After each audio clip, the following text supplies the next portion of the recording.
Today we are going study we are going to study about solid state।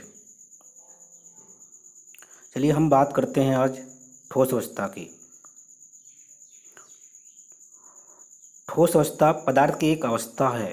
जैसा कि आपको हमने पिछली क्लास में पढ़ाया था, पदार्थ की 3 अवस्थाएं होती हैं, ठोस, द्रव एवं गैस।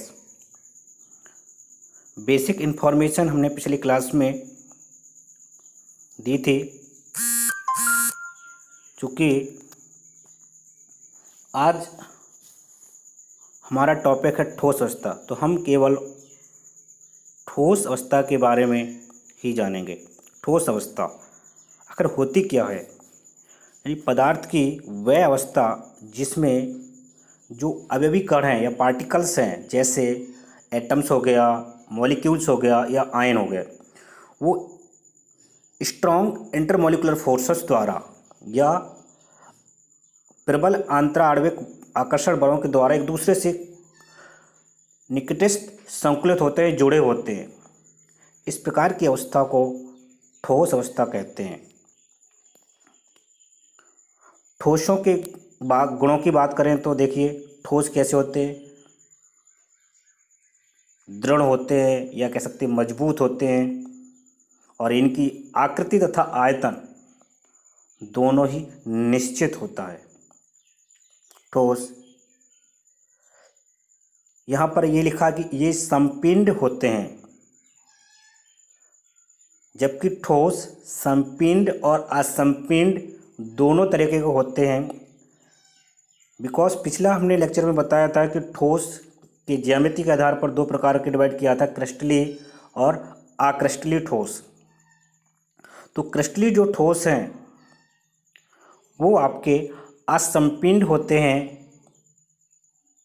या कह सकते हैं बिकॉज क्योंकि उनके जो अवयवी कणों का जो अरेंजमेंट है वो रेगुलर या निश्चित रहता है, तो उनके बीच जो फोर्सेस होगा वो बहुत ज़्यादा होगा, इसलिए इनमें कंप्रेसिबिलिटी की संभावना नहीं होती है। कह सकते हैं कि इनमें इनकम्प्रेस होते हैं, यानी कंप्रेस नहीं होते, असंपिंड होते हैं। जबकि अक्रिस्टलीय ठोस ये आपके संपिंड होते हैं, जैसे रबड़। रबड़ को आप दबाएंगे तो थोड़ा सा वो कंप्रेस होगा। ओके, अगली प्रॉपर्टी की बात करें तो पदार्थ क्या होता है? ठोस अवस्था में क्रिस्टल बना सकते हैं। पदार्थ की क्वालिटी होती है, क्या करता है वो? ठोस स्टेट में वो क्रिस्टल बना सकता है। गर्म करने पर ठोस जो है द्रव में बदल जाते हैं। अब बात करते हैं गलनांक की। गलनांक या मेल्टिंग पॉइंट। मेल्टिंग पॉइंट होता क्या है कि जिस ताप तथा वायुमंडलीय दाब पर यदि कोई पदार्थ पिघलकर ठोस अवस्था से किस में बदल जाए? द्रव अवस्था में परिवर्तित हो जाता है, उस ताप को पदार्थ का गलनांक कहते हैं। और ये आप अब जानते हैं कि गलनांक मतलब किसी चीज़ को गलाना, मेल्ट मतलब गलाना, ठीक है? तो किसी सॉलिड को ही गलाएंगे, ठीक है? तो वह ताप जिस पर कोई ठोस किस में बदलने लगे? द्रव में, उस ताप को हम कह सकते हैं गलनांक, ठीक है? ठोस के प्रकार, तो ज्यामिति के आधार पर ठोस 2 प्रकार के होते हैं, क्रिस्टलीय ठोस एवं अक्रिस्टलीय ठोस।